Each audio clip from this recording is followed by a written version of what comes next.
자, 여러분 오늘 좋은 하루 보내셨는지요? 눈이 너무 많이 왔습니다. 내일까지도 눈이 계속 온다고 하는데요. 어, 운전 조심하시고 또 사고 없도록 눈이 많이 오지만 좀 안전한 또 우리가 생활을 해야 될 것 같습니다. 어쨌든 이렇게 눈이 오는 가운데서도 하나님이 지켜주시고 인도해 주시고 이 밤에도 함께 말씀을 나눌 수 있도록 인도하여 주심을 감사함을 드립니다. 오늘 우리가 함께 나눌 말씀은요, 마크 존스 하나님을 아는 지식 7번째 시간이고요. 7번째 하나님의 속성입니다. 하나님은 독립적이시다. 페이지 90페이지 하나님은 독립적이시다 라는 주제로 말씀을 나누도록 하겠습니다. 7번째 하나님은 독립적이시다. 제가 읽도록 하겠습니다. 교리 하나님의 독립성이란 하나님의 자존성과 자충족성을 가리킨다. 하나님의 독립성이란 하나님의 자존성. 자존성은 스스로 존재한다는 거죠. 자충족성은 스스로 충족한다는 것입니다. 이것이 하나님의 독립성이다는 거예요. 이 신적 속성은 하나님이 창조 질서 및 모든 피조물에게서 존재론적으로 독립되어 있다는 뜻이다. 하나님에게는 우리가 필요 없지만 우리에게는 하나님이 필요하다. 피조물인 인간이 이 독립적인 하나님의 속성을 이해하는 데는 분명 한계가 있습니다. 그래서 크게는 이 하나님의 독립성을 우리는 존재론적으로 이해를 해야 합니다. 하나님 자체의 그 존재적인 속성이다. 그리고 그 독립성이란 즉 하나님 스스로 자존하고 자충족함을 가리키고요. 그렇기 때문에 하나님에게는 다른 어떤 피조물이나 다른 어떤 우리 인간도 필요가 없다는 거예요. 스스로 자존하시고 스스로 충족하시기 때문이죠.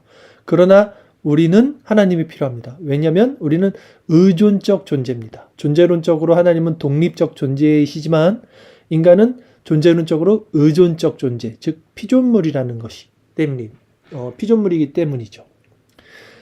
자존성은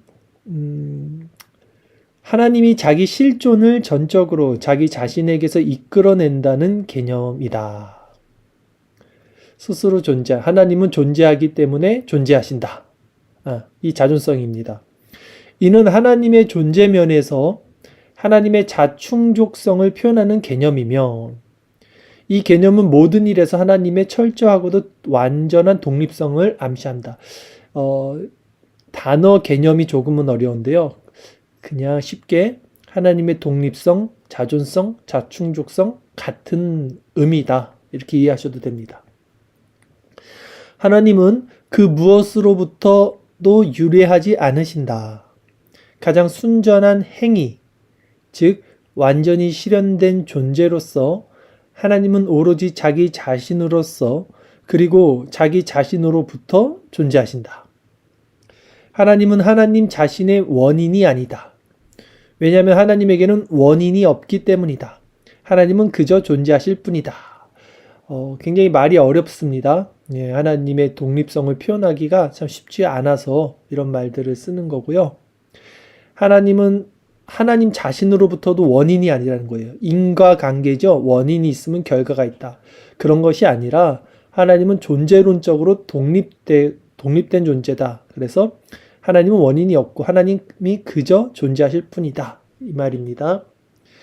하나님의 독립성 때문에 모든 피조물은 모든 생명의 근원이신 그분에게서 유래한다. 자, 하나님이 독립적이신 분이기 때문에 이제 하나님 외에 다른 모든 피조물은 그 독립적인 하나님으로부터 유래가 되는 거예요. 논리적으로도 그렇죠. 하나님 외의 모든 생명은 다 하나님께 의존한다. 하나님의 독립성은 하나님의 충족성이다. 아까도 말했죠. 독립성이 자존성과 충족성.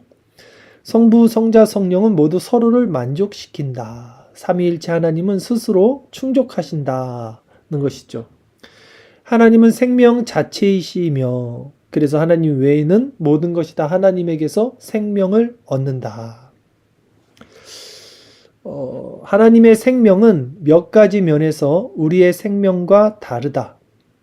예를 들어 하나님의 생명은 하나님 자신의 것이지만 우리의 생명은 하나님에게서 빌려온다. 우리는 의존적 존재, 하나님은 독립적 존재. 그렇기 때문에 우리 생명도 하나님에게서 빌려온다는 것입니다. 하나님의 생명은 무한하고 영원하며 시작과 끝이 없지만 우리 생명은 유한하여 시작과 끝이 있다. 근데 가로치고 이 세상에서라고 했어요. 그러니까 우리 영혼은 사실 불멸합니다. 그러나 이 시간과 역사가 있는 세상에서는 우리 생명이 육체를 입고 있는 한 유한하다는 것입니다. 하나님의 생명은 완전하고 복되지만 우리 생명은 불완전하다. 하나님은 자존성과 불변성과 영원성 때문에 과거나 현재나 미래나 할 것 없이 동시에 사시지만 우리는 긴 시간에 걸쳐 한 걸음씩 나아가며 산다. 우리는 내일을 모릅니다. 한 걸음 한 걸음, 오늘 이렇게 살아간다는 것이죠. 하나님의 생명은 하나님의 존재 전체로서 복되고 지혜롭고 모든 것을 다 알고 전능하다. 그 결과 하나님은 필연적으로 존재하신다. 하지만 우리는 그렇지 않다.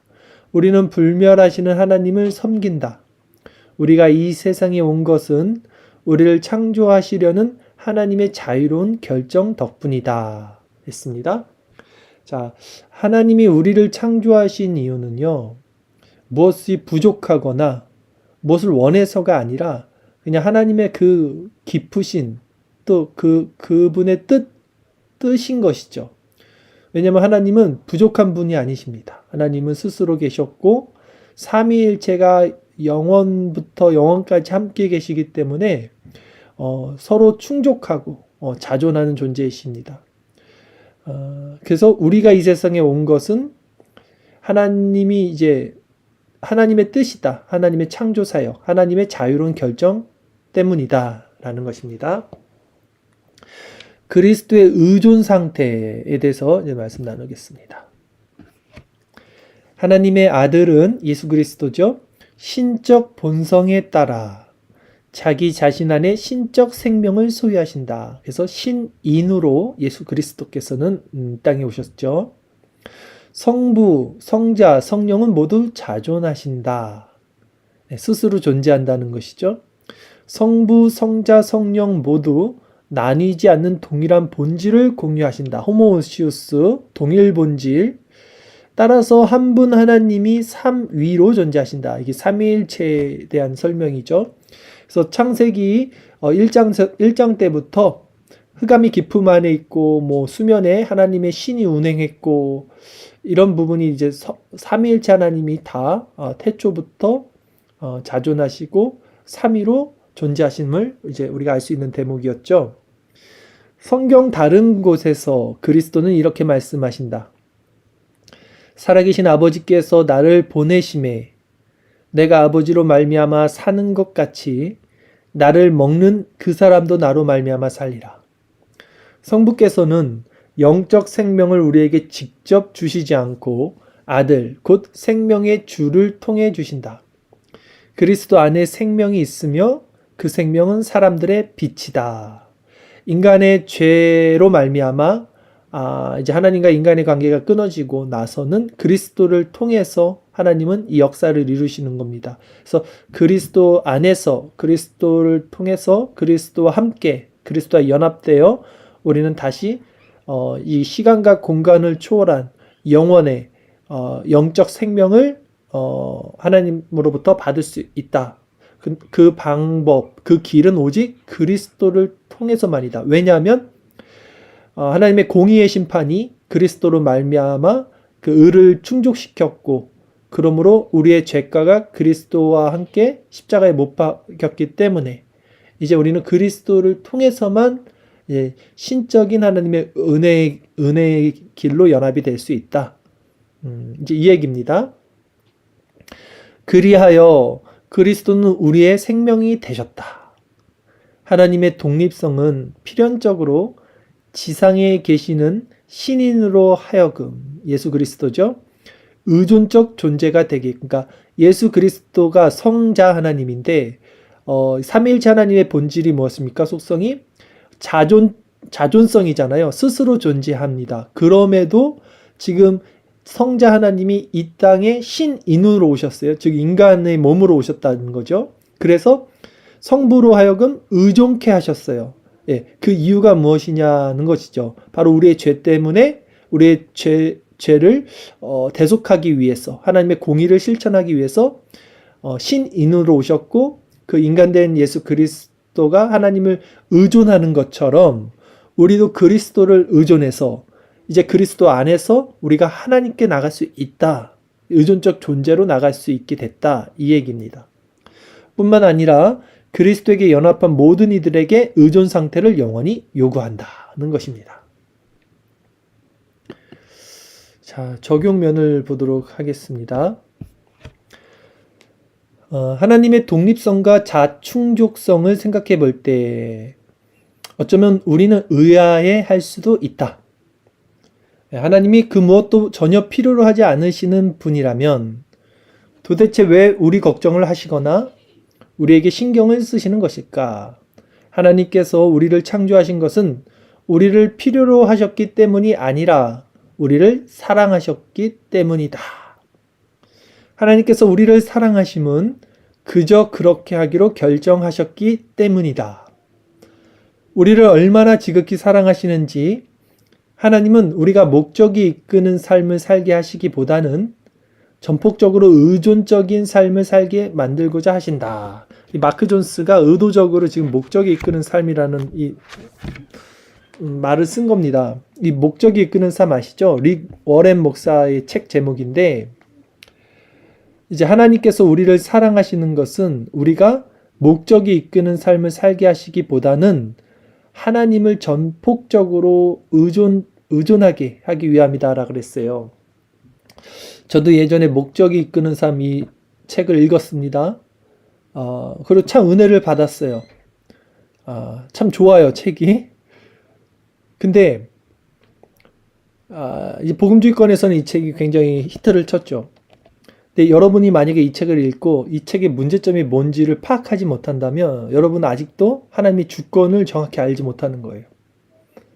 많은 사람들은 이 책을 보면 이 문제점을 파악하기가 어렵습니다. 이게 뭐가 도대체 왜 문제인지를 모르실 거예요. 근데 이 목적이 이끄는 삶, 제가 읽은 지가 오래돼서 정확히 기억 안 나는데 어떤 느낌이냐면, 결국 이제 우리가 하는 큐티 있죠? 큐티식입니다. 그러니까 하나님은 나를 사랑하시고 내 삶의 목적이 있고 내 삶의 목적으로 하나님이 나를 인도하신다. 또 말은 하나님의 주권이고 하나님의 사랑을 얘기하지만 깊이 들어가 보면 그 중심에는 내가 있고 내 삶이 있고 내 삶의 목적이 있고 그 내 삶의 목적을 위한 수단으로 하나님이 필요하다. 이제 이런 느낌을, 이런 어떤 이런 의도가 있죠. 의중을 갖고 있는 것이 이 목적이 이끄는 삶의 내용인 거죠. 그러나 마크 존스는 지금 뭐라고 얘기했냐면, 하나님이 우리를 창조하신 거는 아무 그런 이유가 아니고 그냥 우리가 필요해서도 아니고 그냥 하나님의 뜻이다. 하나님이 그렇게 하기로 결정하셨기 때문이다. 라는 것입니다. 그래서 하나님 우리를 사랑하시는 거고 하나님 우리를 사랑하셔야만 해. 이게 이렇게 가는 게 아닙니다. 하나님이 사랑하시는 건 하나님이 주체가 돼서 사랑하실 뿐이에요. 우리가 사랑받을 존재가 돼서 사랑하는 것도 아니고 당연히 하나님은 나를 사랑하셔야만 해. 당연히 하나님은 나를 사랑하시니까 내 삶을 좋은 쪽으로 인도해 주실 거야. 이런 관점들, 인간적인, 인본적인 관점들에 대해서는 우리가 신본주의로 이렇게 방향을 틀어야 된다. 이 말씀을 드린 겁니다. 실제로 야고보는 신자들의 자만에 대해 꾸짖는다. 하나님에게서만 얻을 수 있는 것을 세상에서 얻으려 한다고 신자들을 질책한다. 너희는 욕심을 내어도 얻지 못하여 살인하며 시기하여도 능히 취하지 못함으로 다투고 싸우는도다. 너희가 얻지 못함은 구하지 아니하기 때문이요 구하여도 받지 못함은 정욕으로 쓰려고 잘못 구하기 때문이다. 그보다도 본디 지혜가 부족한 우리는 모든 사람에게 후히 주시고 꾸짖지 아니하신 하나님께 구해야 한다. 우리는 믿는다 하지만 우리의 불신앙을 도와달라고 하나님께 구해야 한다. 자, 우리가 구하는 것이 뭐냐는 거예요. 목적에 이끄는 삶처럼 하나님의 영광이라고 말하지만 진짜 우리가 원하는 것, 우리가 하나님께 구하는 것이 이 땅에서의 만족, 행복, 영광이라면 그것이 정욕으로 쓰는 잘못된 기도라는 거예요. 야고보는 신자들에 대해서 그것을 꾸짖었다는 거예요. 하나님에게서만 얻을 수 있는 것을 구해야 되는데 세상에서 얻을 수 있는 것을 하나님께 구한다는 거예요. 하나님에게서만 구할 수 있는 건 무엇입니까? 영생이고 하나님 나라이고 겸비된 심령이고 작은 자의 기쁨이고 섬기는 것이고 사랑하는 것이고 이런 것이죠. 그러나 하나님에게서만 얻을 수 있는 것을 구하지 않고 세상에서 얻을 수 있는 것을 세상에서 얻으려 한다. 세상에서 뭘 자꾸 얻으려 한다는 것이죠. 자, 하나님의 자충족성에 대해 우리는 거의 혹은 전혀 묵상하지 않는다. 이게 무슨 말이냐?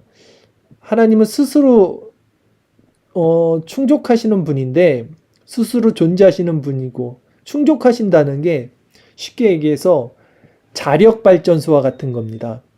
네. 그러니까 하나님은 스스로 에너지가 떨어지지 않고 계속해서 발전할 수 안에서 계속해서 충족한다는 그런 의미예요. 그러니까 모자람이 없고 영원하다는데 우리는 그것에 대해서 전혀 묵상하지 않는다는 것은 뭐냐면 우리는 실제 하나님의 그 영원성을 구해야 되는데 그러니까 우리 안에서 영적인 것, 그 영원성을 구해야 되는데 그것은 묵상하지 않고 오히려 한시적이고 세속적이고 세상적인 것을 구한다는 거예요. 그래서 하나님의 그 영원한 속성, 그 자충족성에 대해서는 전혀 묵상하지 않는다라는 거예요. 우리가 그 하나님의 영원성, 자충족성에 대해서 묵상한다면 실상 우리가 구해야 되는 것들은 영원한 것이 되겠죠. 그 얘기입니다. 자충족성에 의해 하나님께서 사랑하는 자기 아들을 통해 우리에게 필요한 모든 것을 주실 수 있는데 말이다. 우리에게 필요한 모든 것, 먼저 그의 나라와 의를 구하라. 그러면 이 모든 것을 너에게 더하여 주시리라.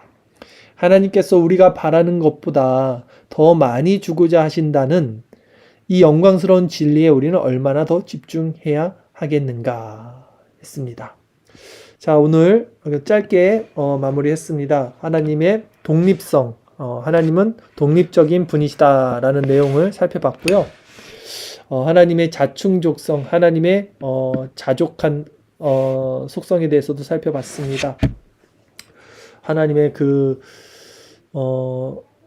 영원성에 대해서도 이게 같은 하나님의 영원성과도 연결되는 부분입니다. 자, 이 밤에 우리 한번 같이 기도하며 나아갈 때 우리는 의존적 존재이고 하나님은 독립적인 존재입니다.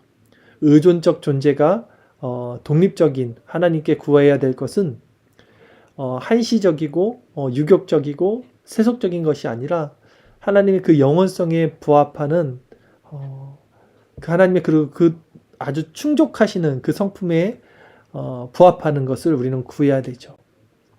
이 밤에 여러분 하나님 나라를 구하십시오. 낮은 마음 가운데 이웃을 섬길 수 있고 또 자족하는 법을 배우고 또 은혜 가운데 마음의 평안을 얻을 수 있는 그 영원한 하나님 안에 있는 속성을 구하며 이 밤에도 함께 기도하며 나가도록 하겠습니다.